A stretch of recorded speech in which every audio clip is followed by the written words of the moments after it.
저희 후레이TV 최고령 출연자세요. 상승세로 다시 돌아설 것이다.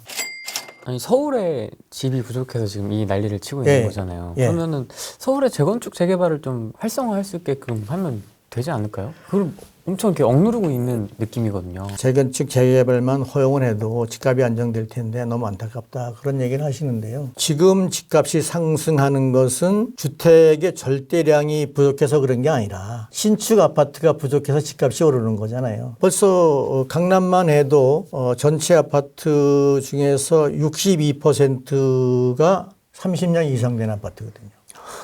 그러니까 30년 이상 된다고 해서 집이 무너지거나 그럴 위험은 없지만 뭐 심각한 부실이 아니라면 그렇지만 이게 살기가 불편하잖아요. 이게 내부 시설이 점점 노화되면서 누수도 되고 뭐 이게 여러 가지 불편하기 때문에 새 집을 지금 원하는데 그래서 강남 사람들이 뭐 새 집에 대한 열망이 대단히 큰데 강남이나 도심에는 아파트 새로 지을 땅이 없잖아요. 이게 유일한 공급 수단이 신축 아파트 공급 수단이 재개발 재건축인 거죠. 실제로 서울은 90%가 재건축 재개발을 통해서 신축 아파트 공급이 됩니다. 규제의 대부분이 이제 강남 아파트 재건축 재개발에 집중되어 있다 보니까 결국은 이제 뭐 이미 시작한 건 어쩔 수 없이 울며겨자 먹기로 하지만 지금 안 하잖아요. 압구정동 현대아파트 지금 하다가 주춤하고 조합 설립 인가도 안 받고 있거든요. 이게 시작하면 걸려드니까. 그러니까 이거는 사실은 그런 측면에서 보면은 이제 정부가 이게 지금 시장과 어떤 이제 동떨어진 정책을 한다 이렇게 볼 수 있는 거죠. 지금 정부의 어떤 이제 그 사상 최강의 부동산 규제 그리고 코로나 사태 이 지금 그래서 집값이 지금 하향세 좋게 보면은 뭐 조정한다 이렇게 볼 수 있는 건데 조정기를 거치고 있다 이렇게 볼 수 있는 건데 일정 기간 조정을 거친 이후에 정부의 고강도 부동산 정책과 코로나 사태에도 불구하고 장기적으로는 집값 상승세로 다시 돌아설 것이다. 그렇게 얘기할 수밖에 없는 중요한 이유가 정부가 이게 시장과 좀 역행하는 그런 정책을 하기 때문이라고 저는 생각합니다. 이게 세상이 지금 굉장히 뭐 어지럽잖아요, 이게. 특히 젊은 분들이 빈곤한 가정에서 태어난 이런 젊은 세대들은 뭐 잘못하면 낙심할 수 있는데 낙심하지 말라. 이제 그런 차원에서 지금 말씀드리는 거지 뭐 제 자랑하려고 말씀드리는 건 절대로 아니고요. 왜냐 그러면은 저와 같은 처지에 있는 사람들이거나 또 뭐 젊은 세대 이게 그 빈곤한 그런 어떤 환경 이런 데 있는 분들이 환경이 그렇다고 그래서 이거 포기하고 낙심하면 그건 끝이거든요. 근데 그거는 자기가 얼마큼 노력하느냐에 따라서 결실을 맺을 수 있는 거기 때문에 그런 차원에서 말씀드리는 거고. 그리고 또 한 가지 제가 그래서 몇 해 동안 이제 이게 주택 사업을 쉬었는데 최근에 다시 프로젝트 조그만 걸 하나 시작을 했습니다. 그러니까 노력하면은 결실이 있다.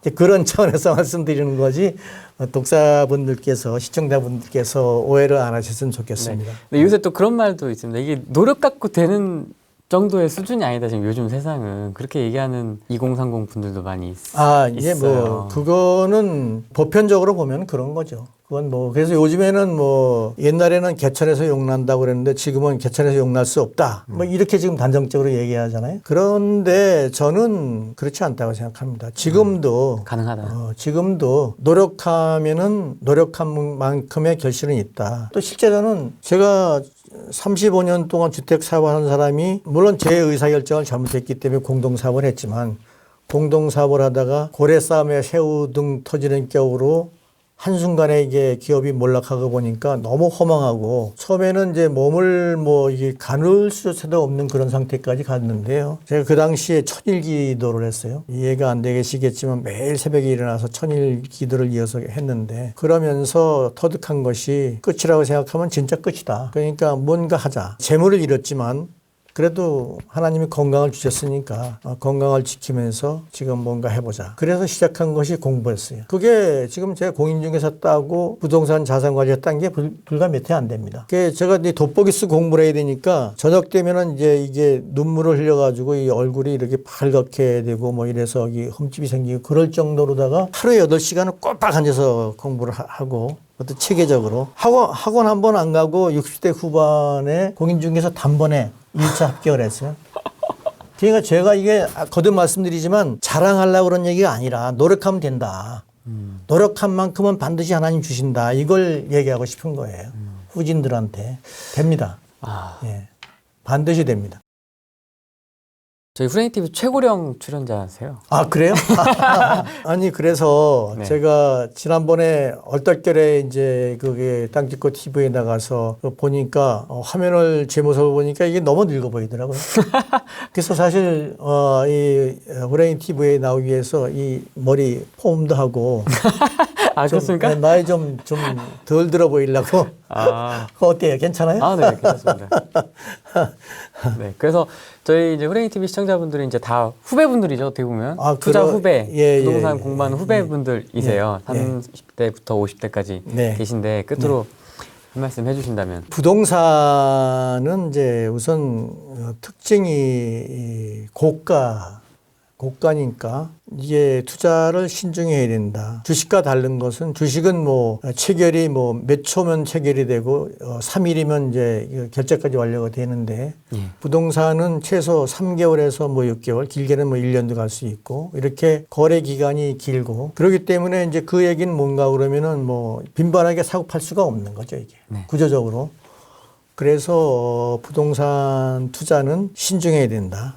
그리고 신중한 것도 중요하지만 공부를 좀 많이 해야 된다. 이게 뭐 남들 얘기 듣고 했다가는 실패하기 십상이다. 그러니까 기본적으로 부동산 공부를 좀 많이 하고 전문가들 얘기나 또 언론이나 뭐 이런 것도 너무 믿어서는 안 된다. 물론 참고는 해야 되겠지만 믿어서는 안 되고 그거를 분별하려고 그러면 결국은 자기가 책을 많이 보고 최소한도 어느 책에 보니까 뭐 500권 읽어라 이런 얘기도 있던데 저는 최소한도 부동산에 관한 책을 다양한 분야로 최소한도 50권을 읽어야 된다.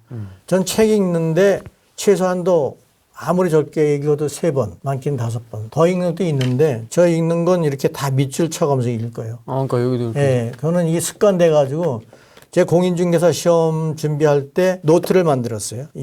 그게 어느 선배님한테 이 법률 공부하는 게 좀 어려운데 어떻게 해야 되냐 그러니까 10번 읽으라 그러더라고요. 책이 800페이지인데 어떻게 10번 읽겠어요. 그래서 한 달 걸려서 800페이지 책을 100페이지로 줄였어요. 노트를 만들었어요. 그 스프링 노트를 만들어가지고 지하철이고 어디고 댕기면서 읽는 거예요. 읽는데 표시를 하기 위해서 맨 처음에 연필로 하다가 냉중에는 칼라펜으로 해가지고 한 10번 읽으면은 글씨가 잘 안 보여요.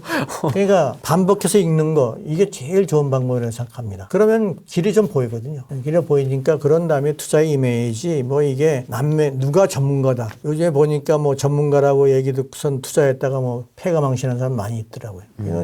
자신을 믿어야지 남을 믿으면 안 되니까. 자신을 믿으려고 그러면 자신의 실력을 쌓아야 되는 거죠. 그리고 아까도 말씀드렸지만 노력한 만큼은 하나님이 꼭 주신다. 인생 선배이면서 또 약간 투자 선배이면서 이런 분께 조언을 듣는 듯한 느낌이 들어서 즐거웠습니다.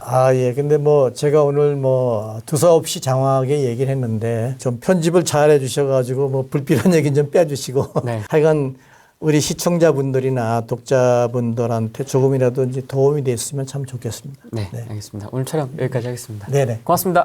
감사합니다. 예.